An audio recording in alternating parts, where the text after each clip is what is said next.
Ladies and gentlemen, good afternoon. We are starting the press conference of the Vilnius Summit. Allow me to introduce the participants. President of Lithuania, Gitanas Nausėda, President of Poland, Andrzej Duda, President of Ukraine, Volodymyr Zelensky, President of Romania, Nicu Șordan, Prime Minister of Denmark, Mette Frederiksen, and NATO Secretary General, Mark Rutte. Let me note that at first, the leaders will deliver their statements, and afterwards, you will have the opportunity to ask a question. I will now invite the President of Lithuania to begin. Mr. President, the floor is yours. Good afternoon. The Vilnius Summit of the Bucharest 9 and Nordic countries has concluded. This year we are celebrating the 10th anniversary of the Bucharest 9. Over time, it has brought regions, countries closer together. And I am sincerely grateful to Poland and Romania for this initiative. Today's meeting, with the participation of our Nordic allies and Ukraine, highlights the growing pressure on NATO's eastern and northeast flanks and our collective efforts to address them. Given the full complexity of the present situation, I am particularly glad to welcome here in Vilnius the NATO Secretary General Mark Rutte and the President of Ukraine, Volodymyr Zelensky. In the face of the Russian threat, we must unify our efforts across the High North, the Baltic Sea and the Black Sea. Also today, during the first session, we discussed extensively the preparation for the upcoming NATO summit. Our meeting in The Hague will present a great opportunity to continue building a stronger and better prepared alliance along the lines set in Madrid, Vilnius and Washington. At the Hague Summit, we expect a message of transatlantic unity, reaffirmed commitment to collective defense, and readiness to defend the allied territory. We also believe that allies will be ready to substantially increase defense investment. As we are moving towards reaching at least 5% of GDP on defense and defense-related investments, we expect the whole alliance to follow suit. Lithuania will be spending 4% of GDP on defense this year and more than 5% from the next year to 2030. Additional funds will be needed for a national heavy division as well as for the German brigade's infrastructure and for the host nation support to allied troops stationed in Lithuania. The Hague Summit must also send a clear message that NATO stands with Ukraine. We must show that NATO stands with Ukraine through continuous support to its armed forces and Ukraine's Euro-Atlantic aspirations. In the coming months, one crucial objective will be to substantially increase military support to Ukraine, to ensure deterrence on the ground and to prepare conditions for the future negotiations on peace. Ukraine's power must be significantly strengthened, and it now falls primarily on Europeans and Ukraine's closest neighbors and friends to make it happen. Ukraine also needs our investments in its defense industry. We must shift from reactive aid to solid military support, pre-planned deliveries of long-range artillery, advanced air defense systems, and drone capabilities. We'll still need progress on enhanced EU military support to Ukraine, with the whole goal to supply them with 2 million large-caliber shells.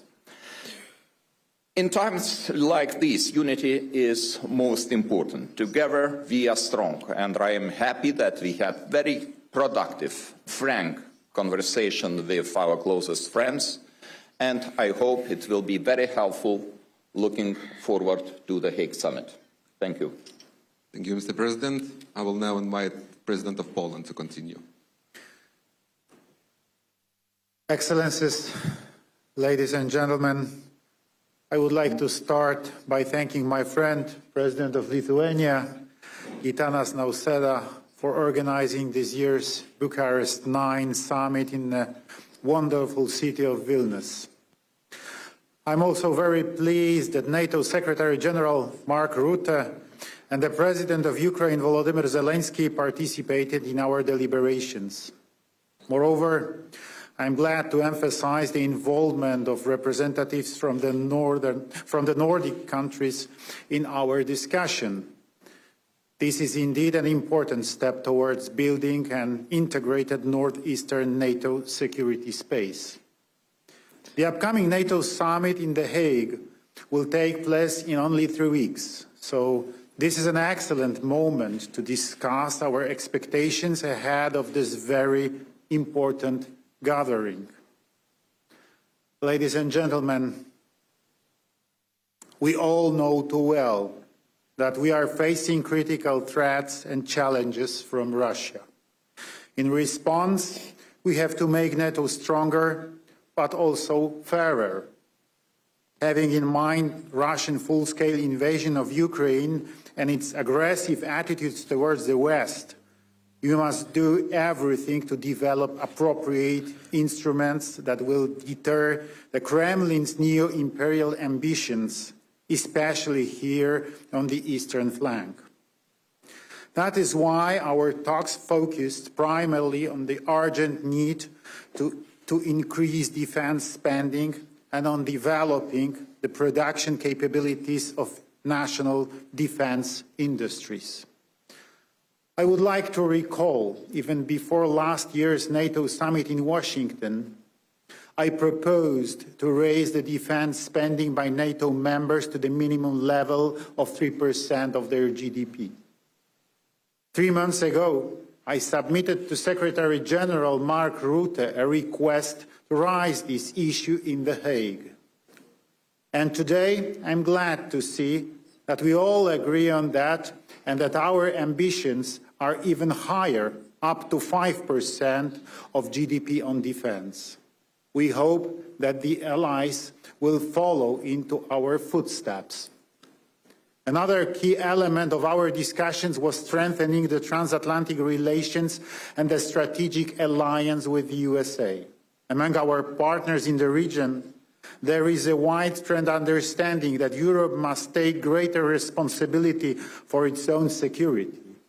But it is critically important to do it not by following mirages of European autonomy, but in close cooperation with the United States. We also had an opportunity to exchange information with President of Ukraine, Volodymyr Zelensky. During our conversation, we addressed very important issues regarding further support for Ukraine in its fight against Russia. Continuing our assistance to Ukraine in various domains, military, political, and humanitarian, is critical to security in Europe and is Ukraine's integrations with Europe and Euro-Atlantic structures, including NATO. Ladies and gentlemen, for me, today's meeting had a special significance, and it was my last opportunity to speak at this forum as President of the Republic of Poland.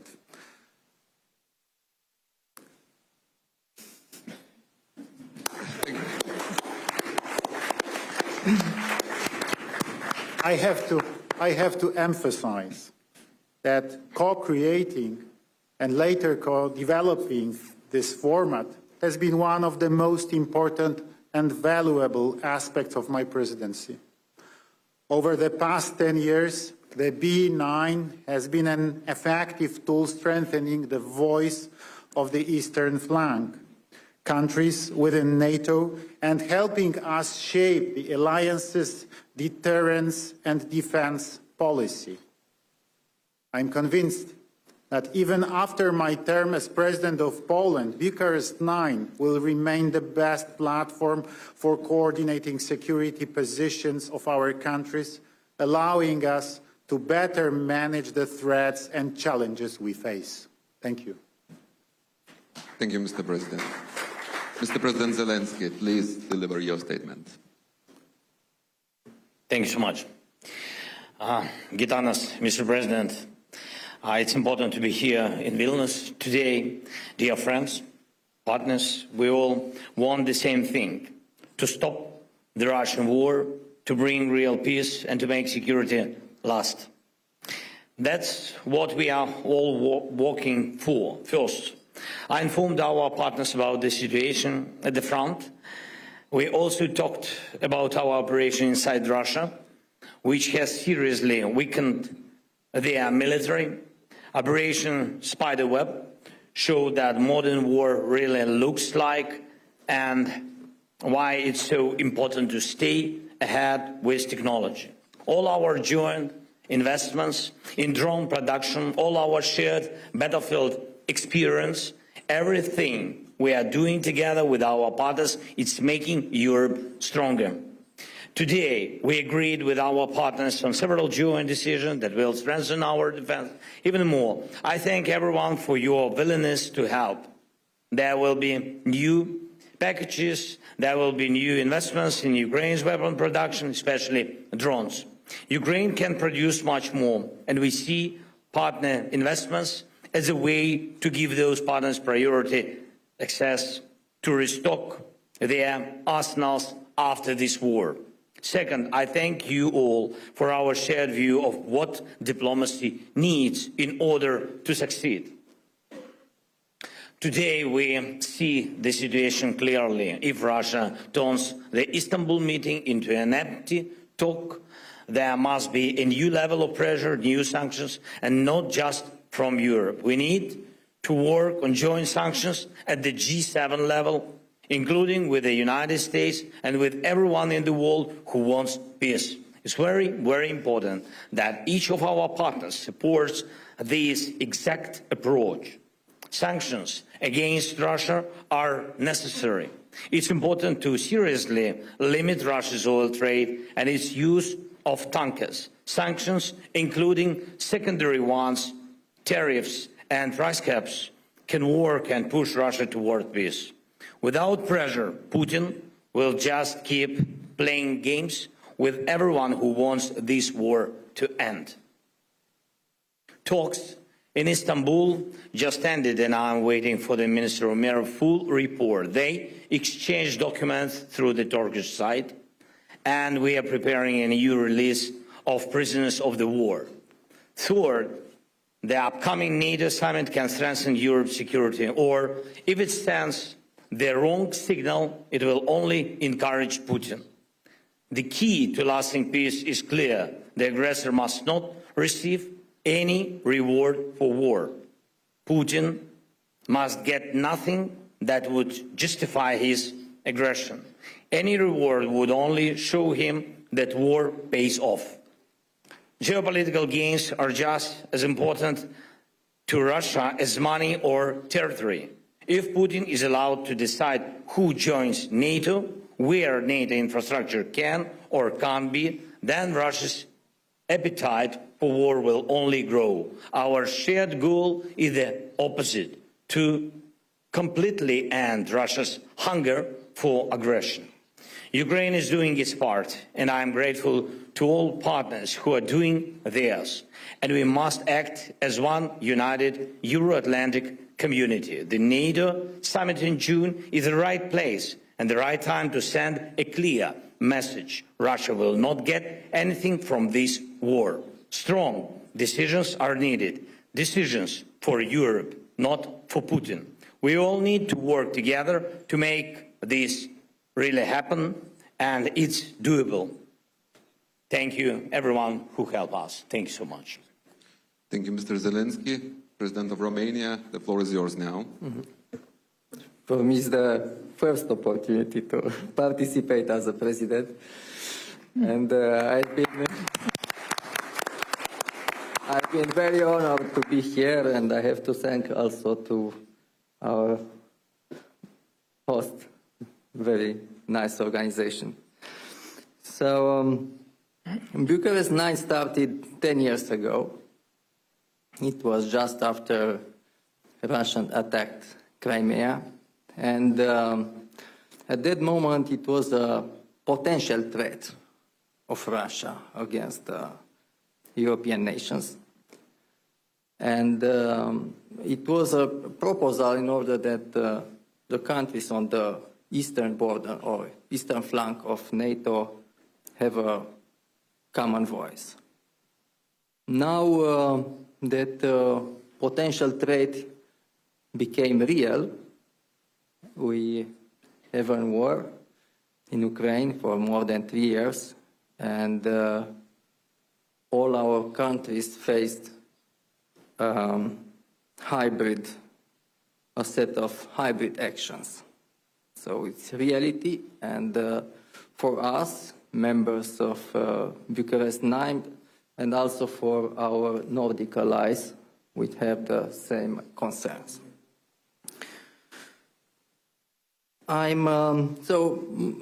As you know, most part of discussion were in order to prepare the Hague summit, which will be in three weeks from now. And I'm very pleased that most of our participants agreed on very important things, like we need a stronger NATO, we need a stronger transatlantic connection, we have to not only to increase our expenses in defense, but also being able to produce military equipment in order to protect ourselves. And also that, as I said, the threat is not only classical military, but it's, we have very important hybrid actions against our countries. I'm also very pleased that all the participants agreed that we have to continue to support Ukraine.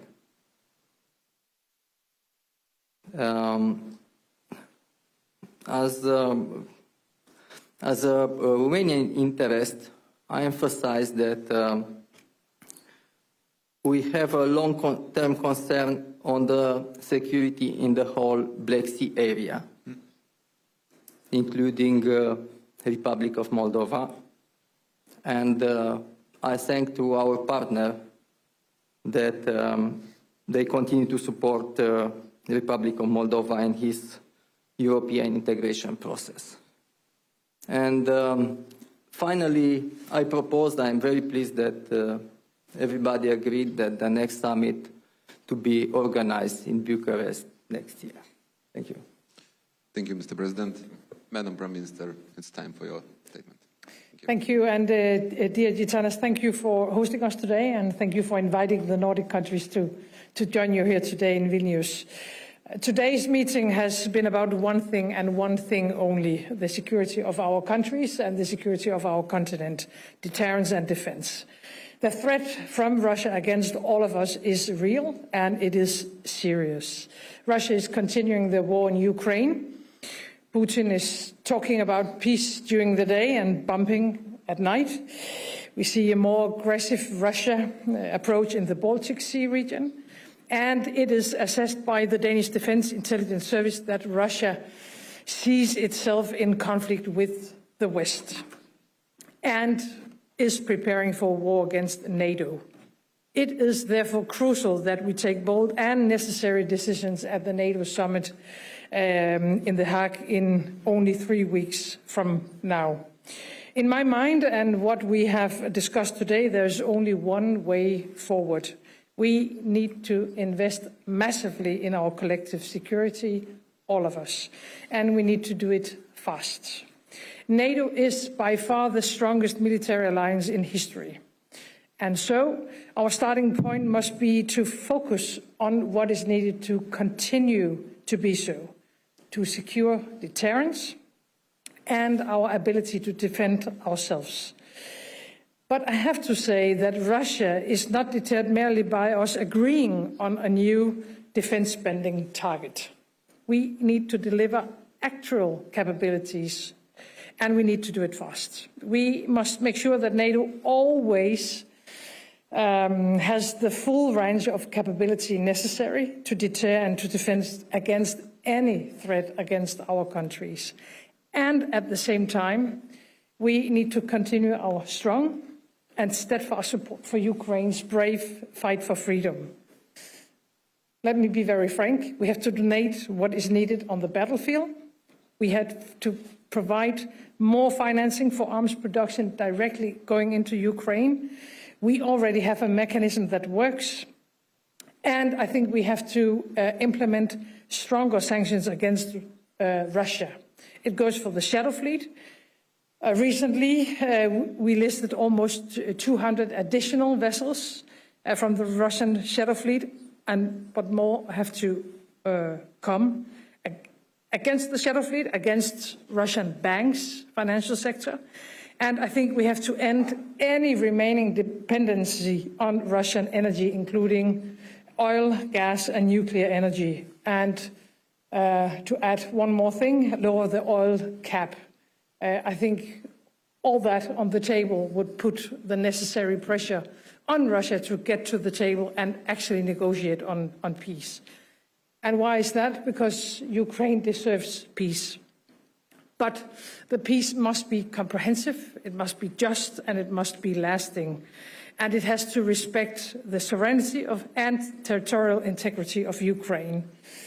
I'm sorry to say, I think until now we haven't seen any signs that Russia is willing to actually commit to any of that.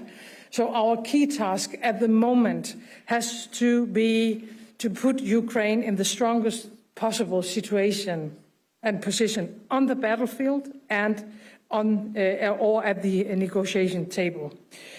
Europe, of course, needs a strong and an independent Ukraine.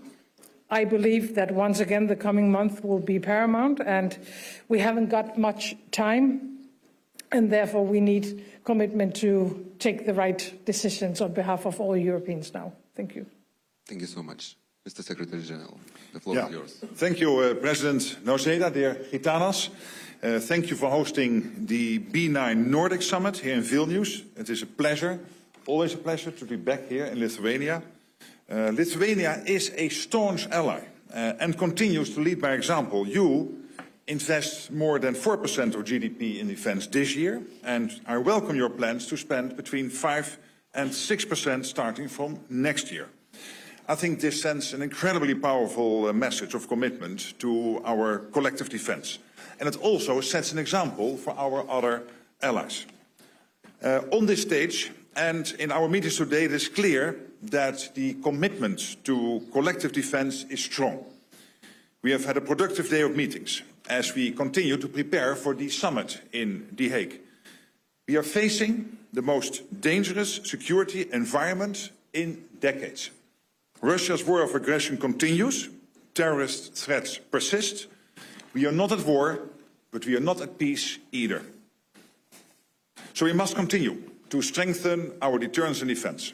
And that means pivoting towards a full war-fighting readiness, providing significantly more forces that are well-trained, well-equipped, and supported with logistics, sustainment, and ammunition.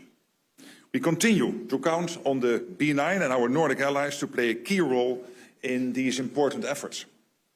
At the Hague Summit, I expect allies to demonstrate their enduring commitment to our collective defense by deciding to boost defense industrial production and increase defense investment. And this is simply essential to our security. And so is delivering on the new ambitious capability targets that allies are expected to agree later this week when the defense ministers will meet here in Brussels. Not here in Brussels, but in Brussels. Today, we also discussed Ukraine, a key priority for the summit in The Hague. Dear Volodymyr, we continue to support Ukraine. We know that a strong, sovereign Ukraine is essential for Euro-Atlantic security. So we have about 3 weeks left until the NATO summit in The Hague. And I look forward to working with all allies to ensure we deliver for our 1 billion people. Dear Gitanas, thank you again for your hospitality, your leadership, and your unwavering commitment to our alliance. Thank you, Mr. Secretary General. Dear journalists, we only have time for one question, which can be addressed to all the leaders, or some of them. Please indicate that. Martina, go ahead, please. Hello, Martina Pichelita, news agency ELTA. I have a question to all of you. So with the announcement that America will review its true presence in Europe, there has been some concern about a reduction in United States capabilities on NATO's eastern flank. So in this context, and given the fact that the current administration of the United States has reduced America's focus on Europe, what can be expected at the upcoming summit in Hague? Thank you. I think we can do in the same order, like Okay. you made your statement. I will start.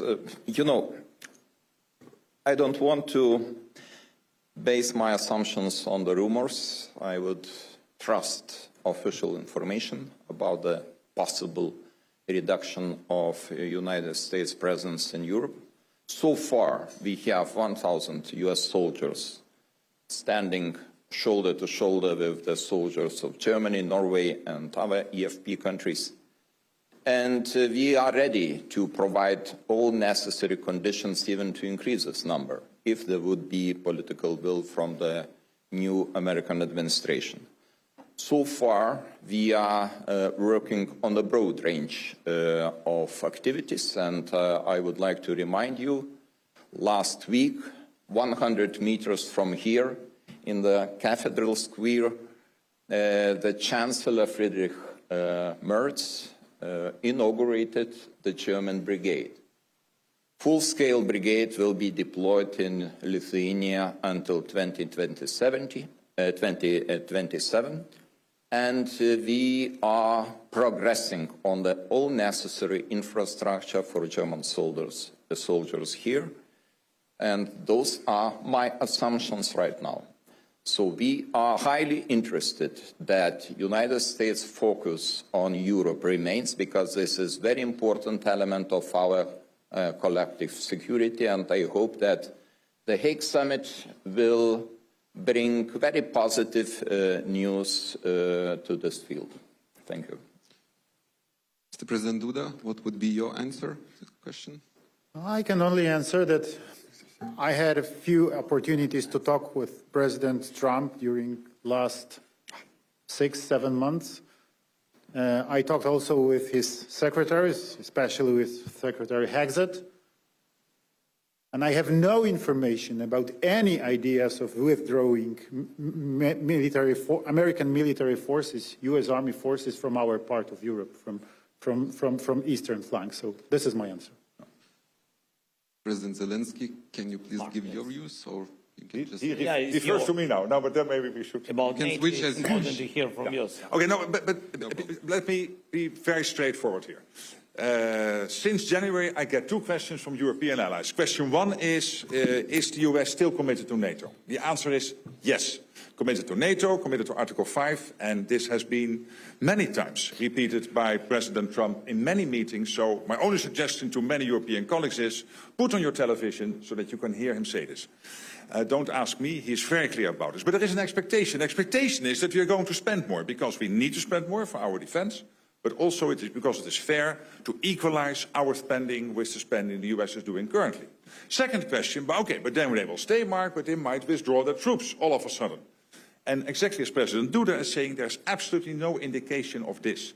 What we know is that the US next to Europe, of course, also has to take care of the Middle East, has to take care of the Indo-Pacific, and it is only logical that over time, as we are building up, that the US will pivot somewhat more towards Asia. But I am absolutely convinced that also in the long term, there will be a very strong conventional US presence in Europe. Next to the nuclear presence, the nuclear umbrella, our ultimate guarantor of our freedom, there will be a very strong conventional presence of the US in Europe. There's no doubt about it.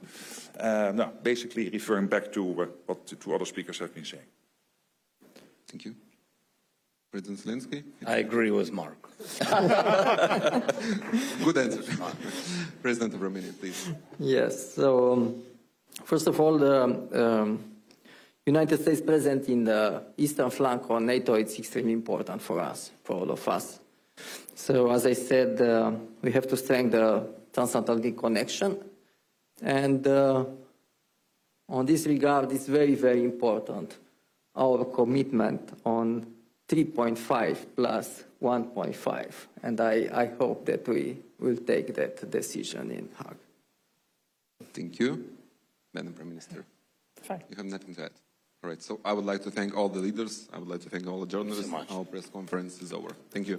Thank you. Thank you. Thank you, dear friends.